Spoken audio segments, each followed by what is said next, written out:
Hey guys, it's MMA Vulture coming at you live with UFC Fight Night Royval versus Taira recap. And we're going to go ahead and jump into the first battle of the night, being Carpenter versus Lucas Rocha. Clayton Carpenter versus Lucas Rocha. And in this fight, Carpenter came out and they were both trading shots on the feet and they both looked crisp, clean, but I feel like Clayton Carpenter definitely looked like the better striker. And Lucas Rocha definitely had the power, I feel like.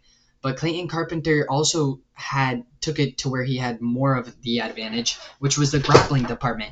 He ended up taking Rocha down and maintained good control of him, landing some good ground and pound from top position, and was doing a phenomenal job at keeping Lucas Rocha at bay and just finding those shots on him and ultimately getting the better of him. Clayton Carpenter's takedowns look strong. They look phenomenal. He was maintaining control of Rocha on the ground, peppering him with shots, and he just ultimately looked way better, in which I picked Carpenter to win.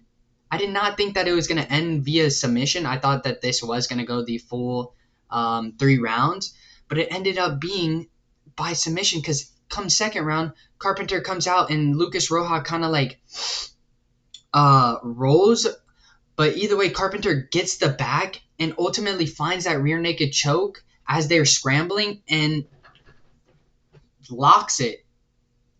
And it was a great showing for Carpenter, in which his striking looked good. He maintained control in the grappling department, so he looked good in the grappling as well, getting 4 minutes and 38 seconds of control time, mixing up his shots really well, which is what I noticed with Clayton Carpenter that also put him levels above Rocha, was when he was mixing in his shots, he was also mixing in his level changes with it. He wasn't just throwing these pitter-patter shots that weren't going to do any damage and then telegraphing his takedowns. No, he was mixing it up very, very well, not letting Lucas Rocha know he was coming in for the level change, and ended up phenomenally taking him down and just maintained control of him and beat the crap out of him, and ended up getting the submission and finding the back that second round. And let's move along to the next bout, in which I was completely wrong on this one. I went Argueta route, and wow, was it embarrassing, man. Argueta tried so many times to take down Haddon and just could not take him down. And when he did take him down, Cody Haddon would burst back to his feet. Like literally, Argueta was struggling to control him. At moments, there was some control time for Argueta, but eventually Cody Haddon found his way to the fence and quickly got up, which was the case here. And Argueta was having trouble finding Cody Haddon's chin. He could not land a shot. He was having trouble with Cody Haddon's distance. Cody Haddon was doing a great job of maintaining distance, striking from the outside, and landing devastating shots on Dan Argueta. You could obviously tell Cody Haddon was the better fighter, striking-wise and grappling-wise. Argueta was trying so many times, like I said, to get those takedowns, and Cody Haddon was snubbing them. Easily, too. In which I was very, very surprised with this one. I knew Cody Haddon definitely had the striking advantage, but I thought Dan Argueta's striking was definitely a little bit better than what he showcased. Actually, quite a bit better than what he showcased, because what he showcased was absolute ass, in my opinion. His striking was awful. He couldn't find Cody Haddon at all. He was having trouble entering the pocket. He was getting tagged up when he entered the pocket, and ultimately Cody Haddon looked better in the striking and in the grappling. His takedown defense looked phenomenal, and he like I said, quick burst to get up, and Cody Haddon took this by unanimous decision, 30-27, in which he looked phenomenal. I was on the Argueta side, and I got absolutely dominated in that fight. That was awful. And let's move along to the next bout, which is a chick fight, in which I had Polastri, and Polastri ended up winning. I kind of thought it was 30-27, in my opinion, but I could see how maybe the last round they give it to McKenna. But this one was interesting. I thought Polastri was eventually going to get the submission in this fight, but this fight was literally a clinch fight the entire time. Like, I'm not even joking. They were clinching the entire fight. That's all this fight was strikes being thrown from the clinch, some nasty elbows, some nasty knees from Polastri. That's really all it was nasty knees, nasty elbows on the inside, just clinch work, and Polastri looked phenomenal there. I don't really understand what McKenna's game plan was, because she was just getting tore up in the clinch, and she just kept going in the clinch thinking that she was, I don't know, going to get the takedowns. But ultimately, Polastri looked better. McKenna struggled getting Polastri down. She did have some control in the clinch, obviously, but other than that, I mean, she wasn't really doing any damage. She was just kind of holding the control, whereas Polastri was holding the control, but also landing some devastating knees, elbows. She was working consistently throughout the 3 rounds. And if you had Polastri, I was on the Polastri route too. Moving right along to what was a interesting fight, to say the least. In this, we had Junior Tafa versus Sharaf. And first round comes out, they're banging it out. Actually, Sharaf looks amazing when he first comes out. He looks quicker. He noticeably has the speed advantage. He was landing great shots on Junior Tafa. Holy crap. He was landing great shots on him, piecing him up, and then Junior Tafa, as the rounds go on, he's starting to look like the better fighter, the more technical fighter, starting to piece up Sharaf as the later round of the first. And then come second, you notice both of them are slowed down. Literally, both of them were running out of gas. They both had no gas tank. You could tell that their shots weren't really didn't really have the power that they had in the first round. And ultimately, Junior Tafa ended up getting a technical knockout over Sharaf, who was completely gassed. And I'm glad they kind of ended this, because I did not want to see it continue on, because both of them were gassed. Junior Tafa was landing the cleaner strikes, was just trying to put Sharaf away, and eventually he ended up getting Sharaf out of there and getting the technical knockout, in which I picked Junior Tafa. I thought he was the more technical, better fighter. Sharaf came in on short notice. He looked phenomenal in the beginning, but both of them have gas tank issues, and Junior Tafa walks away with the technical knockout. And like I said, I had Junior Tafa. If you guys had him, good shit. Moving right along to what was a great fight between these two in Gorimbo versus Niko Price. Because Gorimbo absolutely dog-walked him the entire time, which I kind of thought was going to happen, because Niko Price in his last fight against Alex Morono, I mean, that's definitely a step down from somebody like Gorimbo, who is an absolute beast of a fighter. He's good with his striking. He's good with the grappling. As we saw here, dude, he took down Niko Price multiple times, 7 times out of the 9 times he tried to take him down. Maintained control of him multiple minutes of each round. And he just looked phenomenal in the striking department, picking apart Niko Price from the outside. His kicks looked phenomenal. He was mixing up his shots to the head and to the body really well, throwing those low calf kicks and those body shots. And he just looked phenomenal against Niko Price, beating the crap out of him all 3 rounds and looking great.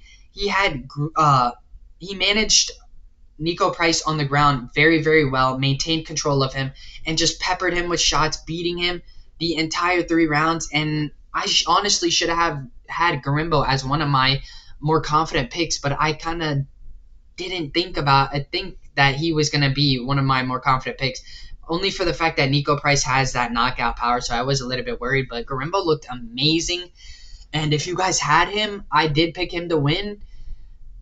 Good job on y'all. That was an easy 30-27 W. He walked Niko Price. And let's look at the next fight, in which we had JSP versus Pat Sabatini. And I went wrong on this route again, just like the Cody Haddon fight. I was wrong. This time, it was weird because I went with the striker in JSP, who I thought was going to get the better of Pat Sabatini and be able to fare well in the grappling department against him. Boy, was I fucking wrong. This guy, Pat Sabatini, comes out and they kind of start striking at first. Then it kind of gets into like a weird flurry of shots. And then Pat Sabatini ends up taking the back of JSP in the first round. And like within the first minute, And I'm like, oh no, what? Like, within the first 30 seconds, he takes his back. And I'm like, what the fuck is going on? He easily took his back and was just advancing position easily, had the body lock, and then ultimately got the rear naked choke on JSP. He was just dogging it out, just maintaining control of JSP, had the body, like I said, took JSP down multiple times, and Pat Sabatini just looked like an absolute savage. Like, when I was watching this, I was mesmerized. I was like, what the fuck is happening right here? He looked like an absolute dog. In all honesty, Pat Sabatini reminded me of Grant Dawson, which I'll talk about later in this card. Dude, his pressure wrestling is legit, dude. He is insane with his pressure wrestling, and he is a force to be reckoned with. And let's move along to the next bout, in which, dude, oh my god, what is there not to say about Ramazan Temirov, bro? Razan Temirov. However you say his first name. He absolutely walked CJ Vergara. He absolutely knocked him the fuck out. He knocked him down multiple times in the first. Bro, I was sitting there like, knockdown. Oh my god. And then it's like, oh, he gets back up. Oh my god, knockdown again. Dude, he knocked him down 3 fucking times. 3 fucking times. And then hit a clean liver shot that ultimately dropped CJ Vergara and just was done. He was done. It was over. Dude, I am hyped to see Ramazan Temirov in this flyweight division. Dude, this flyweight division is starting to stack up like crazy, and he is a force to be reckoned with in this flyweight division. I believe that he is going to climb these rankings very quickly. He is a well-rounded fighter in the striking department, in the grappling department. We just saw his knockout power. It is legit. And his precise striking as well. We saw. Landed that clean liver shot to end it. And that's, dude, I don't even know what to say about him. I am just excited to see his future fights, and I know he's going to climb these rankings relatively fast. And I'm excited to see who they put him up against, to be honest. This flyweight division is insanely packed. You got Kai Kara France, Steve Urseg, you have Tatsuro Taira, and oh my god, Raw Dog Royval, Alexander Pantoja. Dude, you have a list of fucking people in this flyweight division that are all savages. Man, I cannot wait to see who they stack him up against next. And let's move along to the next bout, in which so many people were like, oh, Alex Morono got this. Like, you guys are sleeping on Alex Morono, which I actually had somebody tell me this before this fight even started. Oh, Alex Morono's got this in the bag, dude, you're tripping. And word for word, what I said, which is what I have been saying all week, Alex Morono's gas tank isn't there. In the second round, you can see him slow down every single time. In the Niko Price fight, you could see he was gassing out, which is what tends to happen to Alex Morono in the later rounds. And again, showed here, in the later rounds, he started to gas. In that first round, looked absolutely phenomenal. Came out, had the speed advantage, looked way better in the striking department against D-Rod.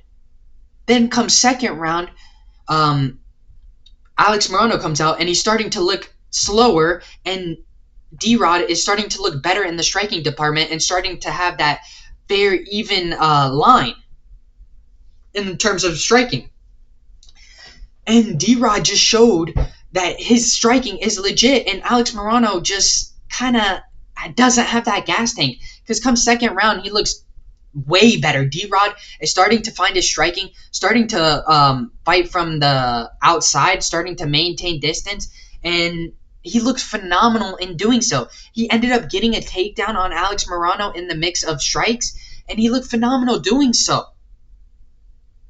He really did. Like I said, Alex Morono, come second, third round, he's going to be gassing, which is exactly what happened. D-Rod took over in terms of striking, started out-striking, started picking apart Alex Morono, started mixing in those body shots, which I feel like really, really helped D-Rod in those later rounds, and made him a lot less readable.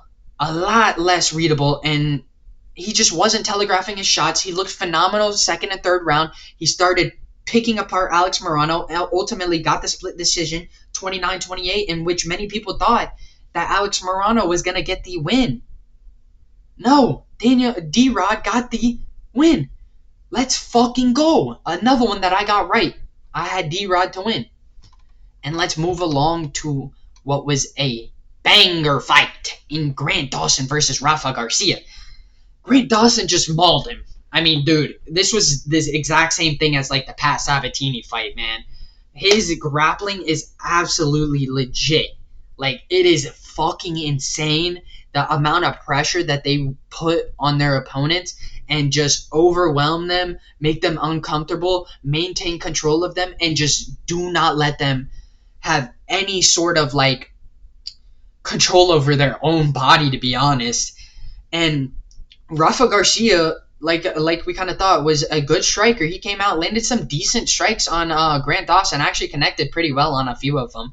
But, dude, Grant Dawson's pressure just ultimately got the better of Rafa Garcia. He got multiple takedowns, got the control, was landing devastating ground and pound, and that's ultimately how it ended. He was landing nasty, nasty elbows from top position the entire time. First, second round, he was the better fighter. He took it to where he had the advantage, which was grappling department. Started landing some fucking elbows from the fucking top. Nasty. And took home the fucking W against Rafa Garcia in a dominant fashion. And I had Grant Dawson as one of my more confident picks as well. And if you guys had him, good shit to you. I thought he was going to get it done by submission, but he ended up getting it done by technical knockout. But either way, Grant Dawson, dominant fashion over Rafa Garcia. And let's move along to the next bout. In Chidi Bang Bang Njokuani versus Jared Gooden. And, dude, this was just like the Themba Gorimbo fight. I mean, dude, he dominantly just absolutely outperformed, outstruck, outgrappled Jared Gooden and just made him look like his bitch. I'm going to be completely honest. Made him look like his bitch. Jared Gooden had a crowd chanting for him at the beginning of the fight. You didn't hear that at the end of the fight. They were not cheering for him at the end of the fight. Chidi Bang Bang came in and he lit Jared Gooden up. He was piecing him on the feet and getting the better exchanges in the grappling department, taking him down and controlling him. Jared Gooden got a few takedowns on his own, but it was mainly Chidi Njokuani up against the fence with the heavy pressure, heavy clinch pressure, landing nasty elbows, knees, and just looked all around better than Jared Gooden. Every single round, Chidi Njokuani looked phenomenal. You could tell he was the obvious better fighter. Jared Gooden did not know what to do. He could not outstrike Chidi Njokuani. He also could not outgrapple him. There was really nothing he could do. He was landing a few good strikes here and there, but really they weren't doing anything to Njokuani, and he was the obvious better fighter here. I think Njokuani is going to be somebody that I'm definitely going to be looking forward to in the future, but I do think that he could climb the rankings very, very fast. Not very fast. I'll say decently fast because I do think that he's a force to be reckoned with. I really enjoyed him beating the crap out of Jared Gooden.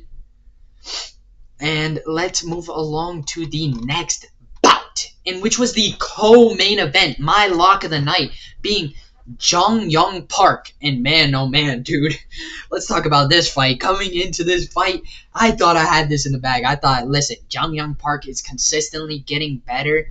He's been looking phenomenal as of lately, getting these submission finishes over some nice prospects and some good competition. In the first round, Tavares comes out, lands his heavy 1-2, drops JunYong Park, and I'm in awe, bro. I'm like, no way. I was about to lock Temirov, if you guys remember me saying that, and then I switched my pick to JunYong Park, so I'm sitting here, I'm like, damn, am I really about to lose my fucking lock of the week within the first fucking minute of the fight? Like, what the hell? But no, JunYong Park does good with recovering. Brad Tavares obviously gets that first round. His striking looks phenomenal. He's getting the better of JunYong Park. I feel like he was making it more of a dirty brawl type of fight, which is why he was kind of shining in that first round. But then comes second round is when JunYong Park starts to actually look better because he started he started keeping his distance. He started striking from the outside. I don't know if you guys noticed this, but he was touching him up with that jab, keeping distance, and then using that left to land on his chin. He was just maintaining distance, kind of point fighting, but he was doing a phenomenal job at keeping Brad Tavares at bay, not letting Brad Tavares use that power against him and find that shot. Not only that, he started to, in that second round, started to use those calf kicks, which was affecting Brad Tavares' power, not letting him have that knockout power, which he still did, but you get what I'm saying, draining the power slowly with those leg kicks, not letting him be able to put all of his weight on that front lead leg. And JunYong Park in the third round, again, was looking phenomenal with the striking, keeping distance, and then ended up getting a takedown, maintaining control of Brad Tavares that whole third round, and I had it locked after that. As soon as I saw him get him down, maintain control of him, landing some peppering shots from top position, and just controlling him the entire third round, I'm like, there's no fucking way Brad Tavares could have this. JunYong Park definitely outstruck him, definitely looked a lot better in the second and third round.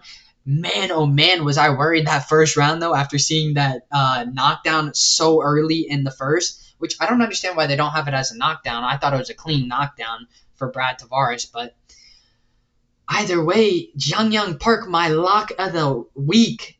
The Iron Turtle came through, recovered fast, adjusted, which is something that I do want to mention.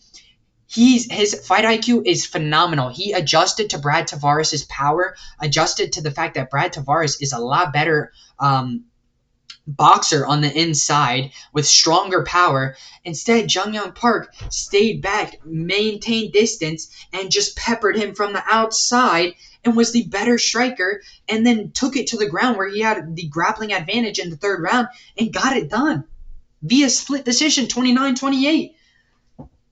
And my lock of the week, fucking hates. And let's move along to the main event. And if you guys haven't, don't forget to like and subscribe. Boy, oh boy, am I excited to go with this main event, because I know so many of you were on that Tatsu Taira route. And I've been telling you this whole fucking week that it's Brandon Royval. He is the better striker. And we definitely saw that in this fight. Come first round, Brandon Royval looks phenomenal. Brandon Royval's striking looks great. He's picking apart Tatsu Taira and not letting Tatsu Taira take him to the ground. At the very end of the first, I think Tatsu Taira took him down for like maybe a minute, maybe 40 seconds, 50 seconds. But overall, it was Brandon Royval in that first round. I feel like he was the better striker and just looked way better in that first round than Tatsu Taira. Second round comes. Now Tatsu Taira realizes that maybe striking isn't the best option against somebody like Brandon Royval, where he has the striking advantage. So he ends up taking Brandon Royval down to the ground. And dude, Tatsu Taira's body lock is fucking insane. His body triangle is insane. Like, when I tell you, nobody is going to be able to get out of that shit. Nobody. Dude, Brandon Royval was scrambling like crazy. And not to mention, he has crazy jiu-jitsu, crazy grappling skills, and he could not get out. Like, when I say he could not get out, dude could not do anything to get out of that fucking lock to save his life. Like, he tried everything in his power to get out of it and just couldn't. Tatsu Taira's body lock is phenomenal. His grappling abilities is phenomenal. He lacks in the striking department, which is what I saw clear as day in the Alex Perez fight. That first round, he was getting tagged up on the feet by Alex Perez. If it wasn't for an injury, we would have saw that fight would have probably been a lot closer than some people would have thought. And then third round comes again. Dude, Brandon Royval's striking looks amazing. Tatsu Taira isn't able to really get the takedown. And it's a Brandon Royval third round going into it. Or going into the fourth. I feel like Brandon Royval, you could see he definitely had the striking advantage in terms of grappling. It was definitely Tatsuro Taira. I thought Brandon Royval was going to fare at least a little bit better in terms of the striking or in terms of the grappling department. I really did. But he struggled very, very hard with Tatsuro Taira's body lock and ultimately still got it done. Come fourth round, then Tatsuro Taira does the same exact thing that he did the second round, which I mean, dude, you gotta do what you gotta do to win. He was getting tagged up on the feet. You could see it all in his face, absolutely red, starting to swell up. He took Brandon Royval down to the ground early, maintained control of him. Again, Brandon Royval was trying to scramble, couldn't get Tatsuro Taira off of him, even though Tatsuro Taira was wearing the punches, kind of feeling everything. Still, body lock insane, would not let go. And then come fifth round, Tatsuro Taira kind of shoots, but Brandon Royval is just piecing him up at the very start to the very end. Like, Tatsuro Taira needs to work on his striking. If he works on his striking and actually develops fundamental boxing and just cleans up his striking, dude, he is going to be a force to be reckoned with in this flyweight division. But, dude, he lacks striking skills. He really does. He is getting tore up on the feet. In the grappling department, absolute fucking savage. I couldn't name one person that could probably take him in that department. But dude needs to work on the striking because this is MMA. It's not just grappling, man. If you get somebody that can fare good in that grappling department, he's gonna eat Tatsuro Taira away in that striking department. But either way, Brandon Raw Dog fucking Royval bent over Tatsuro Taira and fucking beat him. He beat him. He fucking beat him. In which I was hyped as fuck, dude. I really was. I knew Brandon Royval had the striking advantage. I thought he was going to fare better in the grappling department. Didn't really fare well in that, but still ultimately got the better of Tatsuro Taira and beat him by split decision, in which I completely agree. It was a great, phenomenal fight, dude. It was insane with the back and forth between these two. The grappling was insane to watch. The striking was insane to watch. This fight fucking delivered. And if you guys haven't, don't forget to like and subscribe. And I'll catch you guys in the next one. Peace.